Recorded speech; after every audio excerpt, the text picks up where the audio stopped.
F-15 전투기의 순항 미사일 탑재를 구상하고 있는 일본에게 밑빠진 독의 물붓기라는 평가가 쏟아지고 있습니다. 미국이 부르는 값 그대로 3년간 1조 원을 넘게 투입했다고 하는데요. 그럼에도 계속해서 사업비가 예상보다 급증해서 차질이 생긴 상황이 벌어진 것입니다. 3일 아사히 신문 등의 일본 언론들은 일본 정부가 항공자위대의 F-15 20대를 개조해 사거리 약 900km인 순항 미사일을 탑재한다는 구상을 중기 방위력 정비 계획에 반영했지만 사업이 대폭 지연되고 있음을 보도했습니다.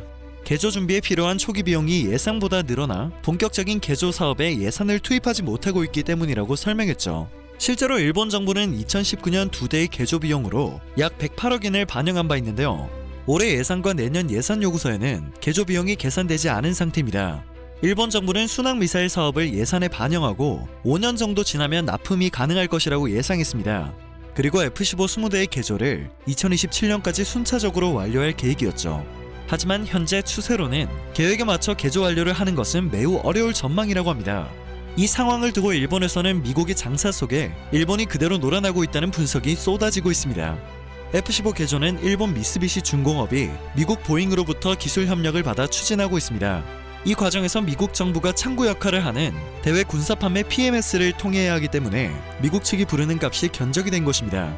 초기 비용이 예상보다 늘어나 개체 개조에 예산을 할당할 수 없는 상황인 일본은 자연스레 F-15에 탑재할 순항 미사일 조달 작업 지연도 피할 수 없는 상황에 놓였습니다.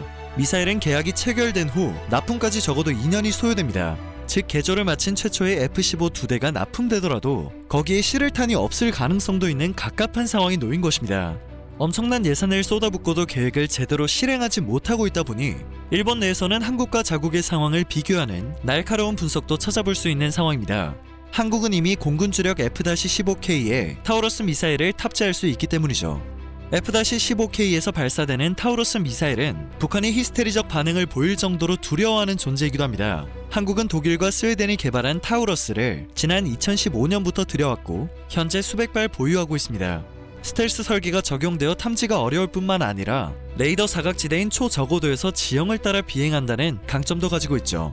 여기에 그치지 않고 현재 한국은 F-15K의 위성 항법 체계를 강화하는 작업을 능동적으로 추진 중입니다.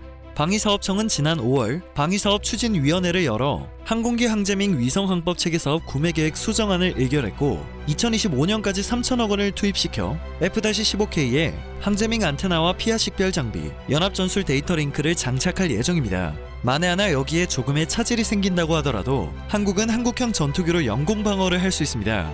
한국형 전투기 사업은 KF-X 사업으로 잘 알려져 있는데요. 한국항공우주산업은 이미 지난 9월 3일 KF-X CJ1호기 최종 조립을 시작했고 해당 전투기는 내년 상반기 출고될 예정입니다.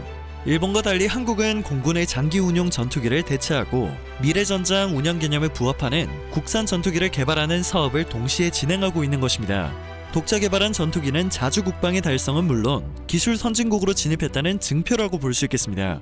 지난 9월 국방부는 국방중기계획에서 경항공모함 전력화 계획을 발표했습니다.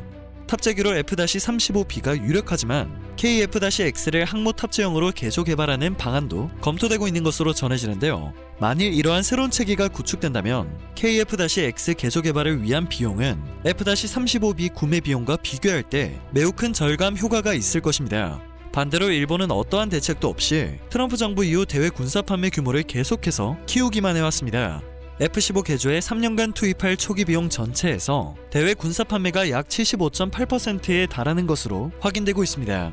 미국의 장사 속에 놀아나며 계획을 지연시키기 바쁜 일본이 F-15K 강화와 KF-X 사업을 순조롭게 진행하고 있는 한국의 모습을 불편하게 여길 수밖에 없는 이유입니다. 우리나라는 탱크와 지대공 유도탄, 미사일과 잠수함을 차례로 국산화시키며 자주국방 대국의 이름을 올렸습니다. 하지만 전투기를 국산화하지 못했죠. 일본은 지난 1970년대에 구식 제트 전투기를 개발했던 나라입니다. 때문에 국산 전투기를 제작한 적이 없는 한국을 은근히 무시해왔습니다. 하지만 의지의 한국은 적은 예산과 개발 기간을 극복하고 A사 레이더 시제품을 공개했으며 KF-X 최종 조립에 돌입해 사업 최초 구상 20년 만에 내년 상반기 CJ1호기 출고를 앞두고 일본의 코를 납작하게 만든 상황입니다. 완벽한 자주국방은 불가능하다고 볼 수 있겠지만 할 수 있는 능력이 있음에도 능력을 버리거나 키우지 않고 해외 구매만을 의지하는 선택에는 리스크가 따를 수밖에 없다고 생각됩니다. 오늘 전해드릴 소식은 여기까지입니다. 영상이 유익하셨다면 그것만으로도 감사드립니다. 늘 새롭고 유익한 뉴스를 전하는 로버튜브 되겠습니다.